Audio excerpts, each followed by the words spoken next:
Welcome to science मस्ती के online classes में आप सबका बहुत बहुत स्वागत है।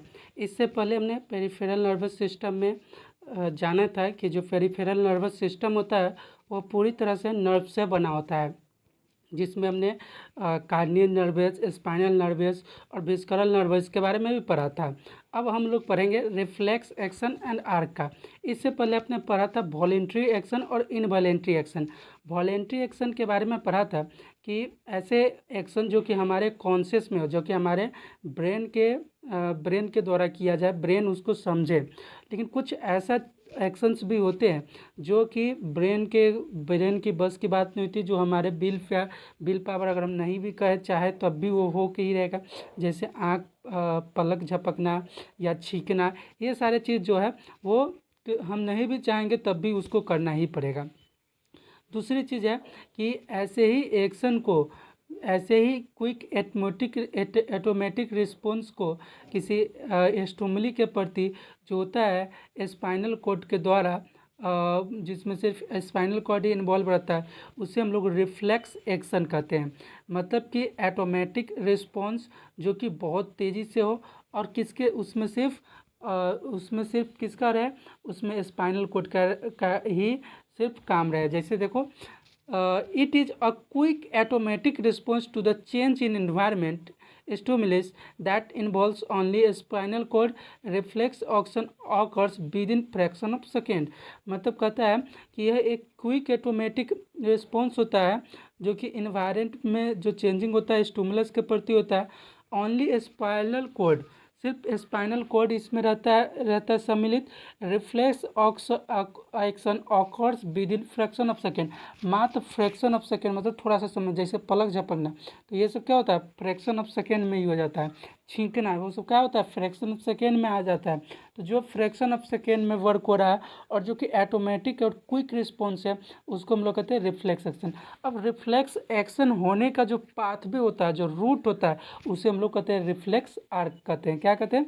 रिफ्लेक्स आर्क कहते हैं। द पाथवे और route taken by the nerve impulse in reflex action is called the reflex arc. जो पाथवे और रूट होता है जो कि नर्व्स के द्वारा लिया जाता है impulses in reflex action is called the reflex arc.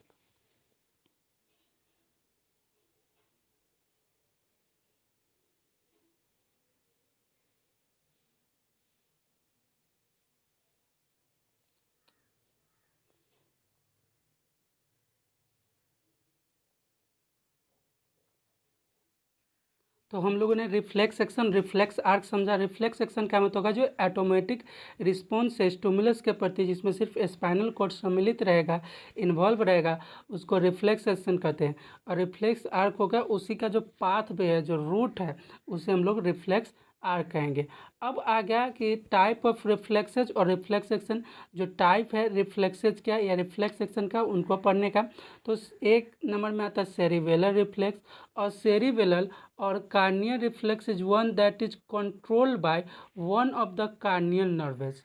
अब कार्नियल नर्व्स का काम आ गया, कार्नियल नर्व्स के द्वारा जो कि रिफ्लेक्स को कंट्रोल किया जाएगा। जो रिफ्लेक्स कंट्रोल किया जाएगा किसके द्वारा? कार्नियल नर्व्स के द्वारा। जो कार्नियल नर्व्स के द्वारा किया जाएगा उसको हम लोग कहते हैं सेरिबेलर रिफ्लेक्स। जैसे देखो, and tends to take place in the facial और हेड एरिया, और जो कि हेड एरिया के आसपास होता है। Example, change in size of pupil. Pupil के ये पीपल जो है, इसका चेंज कब होता है? जब लाइट मेरे आंखों पर तेज पड़ेगा तो इसका साइज क्या होता है? चेंज हो जाता है। तो ये जो चेंजिंग ऑफ साइज होता है, यह सेरिबेलर रिफ्लेक्स है, जो कि किसके द्वारा किया जाता है? कार्नियल नर्व्स के द्वारा किया जाता है। कार्नियल नर्व्स के बारे में आप लोगों ने पढ़ा था कि कार्नियल नर्व्स क्या करता है? सेंडिंग जो करता है इम्पल्सेस का, वो ब्रेन से outer part of the body. तो ये क्या हुआ? ब्रेन के बाद outer part of the body हो गया। चलिए, spinal reflexes. Spinal reflex is the reflex that involve the only spinal nervous. इसमें सिर्फ स्पाइनल नर्वस होगा, तो इसका मतलब स्पाइनल कोड से लेकर ये चलेगा पूरे बॉडी पार्ट्स तक। Spinal cord is not processed by the brain. spinal nerves and spinal cord is not processed by the brain. For example, take off of hand on touching a hot object, और मतलब इसमें जो रहता है brain का कोई इतना काम नहीं रहता है, ब्रेन उतना इसको सजेशन नहीं देता। जैसे जैसे ही टच किया हाथी का तो ब्रेन इतना समय भी नहीं लगाता कि अरे ये इससे पीछे क्या हुआ था हमारे साथ, वो जला था। सीधा एक के बार वहाँ पर काम क्या करता है, स्पाइनल कोड करता है और हाथ को खींच लिया जाता है। नहीं तो अगर मानो कि ब्रेन सोचता फिर इंस्ट्रक्शन, तब तक तो तुम्हारा हाथ ही जल जाएगा। अब आता है कि मसल्स, सोच रहे हो कि मसल्स कैसे कार्य करता है, मसल्स कैसे कार्य करता है। तो देखो, muscles are made of muscle cell. Muscle जो होते हैं मसल सेल से बने होते हैं। बीच हैव स्पेशल प्रोटीन, जिसके पास क्या होते हैं, स्पेशल प्रोटीन होते हैं। This proteins can change their arrangement. ये जो प्रोटीन्स होते हैं वो उन इन मसल्स का अरेंजमेंट चेंज कर सकते हैं।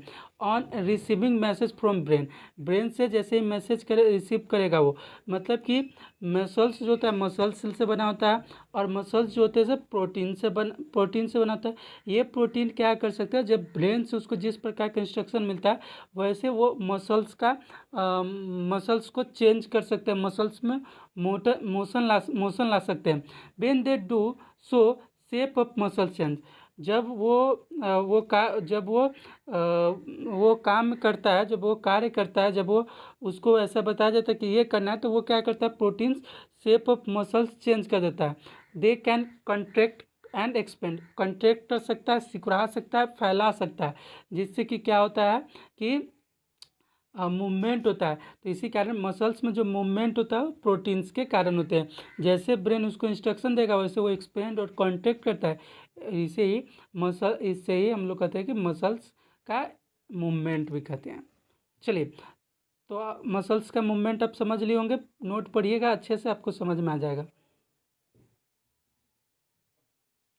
अब आता है सेंट्रल नर्वस सिस्टम।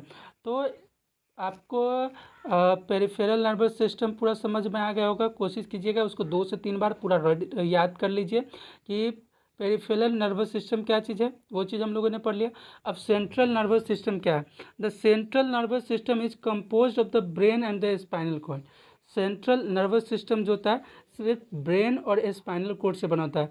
ब्रेन क्या है, brain is the highest coordinating centre in the body. Brain जो है सबसे हाईएस्ट, जो कि पूरा कोऑर्डिनेट करता है, पूरा चीज़ का संचालन करता है, एक तरह से पूछो तो मुखिया यही है। Brain controls all the function in the human body. It is surrounded by skull skull cranium. और ये सराउंडेड होता है किसके द्वारा, स्कल कार्नियम के द्वारा। यही जो स्कल है हमारा वो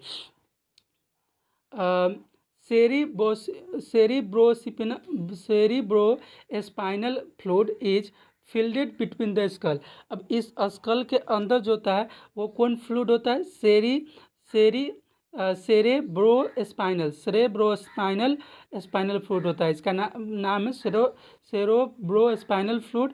फिल्ड होता है between the skull and the brain. Calcium and brain cranium and cerebrospinal fluid protect the brain from external shocks।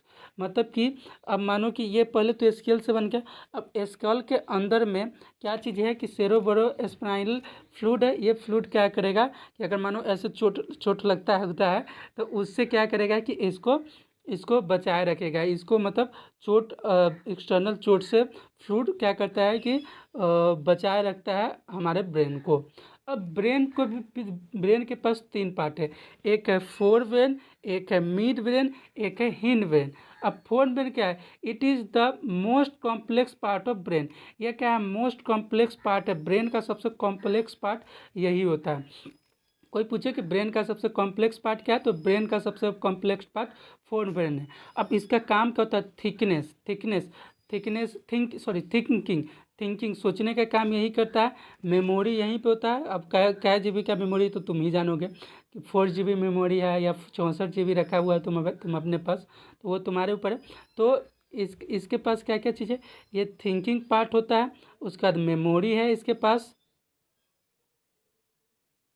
चलिए देखिए, हमारा जो द ह्यूमन ब्रेन है, ह्यूमन ब्रेन कुछ इस प्रकार का है, ये ध्यान से देखिए। ह्यूमन ब्रेन हम लोग का कुछ इस प्रकार का होता है,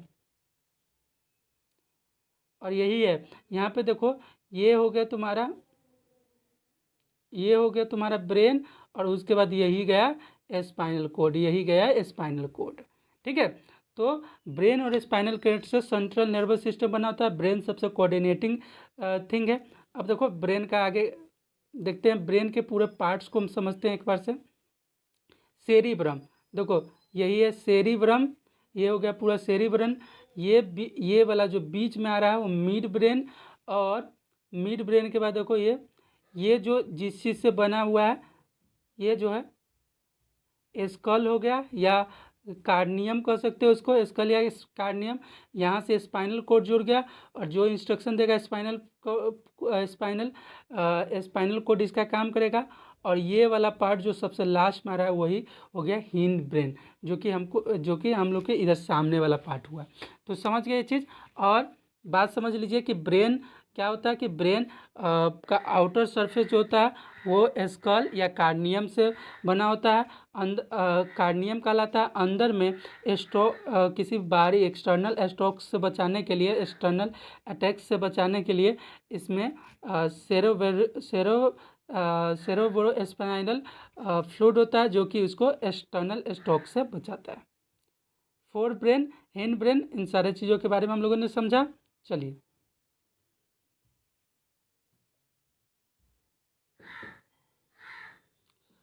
सेंसेशन का काम करता है, मूवमेंट का काम करता है, फीलिंग्स का काम करता है। तो इतने 5 जो काम है मेन, वो पांचों काम सेरिब्रम द्वारा किया जाता है। All the voluntary action of the body are coordinated by the cerebrum. जितने भी वॉलंटरी एक्शंस होते हैं जो ब्रेन द्वारा किया जाता है, उसको कोऑर्डिनेट करने का काम सेरिब्रम को होता है। दिस हैपन्स एज फॉलो, ये कैसे होता है देखो। The cerebrum receives information, cerebrum सबसे पहले इंफॉर्मेशन को रिसीव करा through the receptor of sense organ, organ the cerebrum interprets this information. Cerebrum क्या करेगा, इसके बारे में व्याख्या करेंगे कि पहले कथी हुआ था, जब हम इसके खिलाफ क्या काम किए हुए थे, जो गलत हुआ था कि सही हुआ था। तो पहले सेरिब्रम क्या करेगा, इसके खिलाफ मतलब इसके जो स्टिमुलस है उसके प्रति ये चीज़ समझने की कोशिश करेगा कि पहले कैसे रिएक्ट किए थे, अब कैसे रिएक्ट करना है। और तब ये क्या करेगा, उसको मोटार नर्वस को देगा। मोटार नर्वस के बारे में आपको पता होगा कि मोटार नर्वस ब्रेन से जो इम्पल्सेज होता है उसको भेजता है हमारे बॉडी ऑर्गन्स को कि कैसे रिएक्ट करना है, उसको भेज देगा। और इस तरह से कोऑर्डिनेशन हो जाएगा स्टिमुलस के प्रति, जो बिहेव करना है वो हम लोग कर पाएंगे। The cerebrum interprets this information in the light of previous experiences and takes a decision which it think is right. It then send out instruction to the motor area which controls the movement of voluntary muscles, so as to make voluntary muscles move to bring about the appropriate response। इस तरह से motor nervous के द्वारा वो send करेगा, उसके बाद voluntary जो मसल्स होगा वो अपना वर्क करेगा। तो होप आपको ये चीज़ समझ में आया हो कि सेंट्रल नर्वस सिस्टम 2 चीज़ों से बनता है, spinal cord and brain. Brain के पास 3 मेन पार्ट है, एक हो गया सेरिब्रम, दूसरा हो गया मिड ब्रेन, तीसरा हो गया हिंड ब्रेन। और सेरिब्रम का काम जो होता है सेंसेशन का, मूवमेंट का, फीलिंग का, थिंकिंग का और स्टोरेज का काम भी होता है। और इसका काम क्या होता है कि ये सारे वॉलंटरी एक्शंस को यही करता है। होप आपको समझ में आया हो।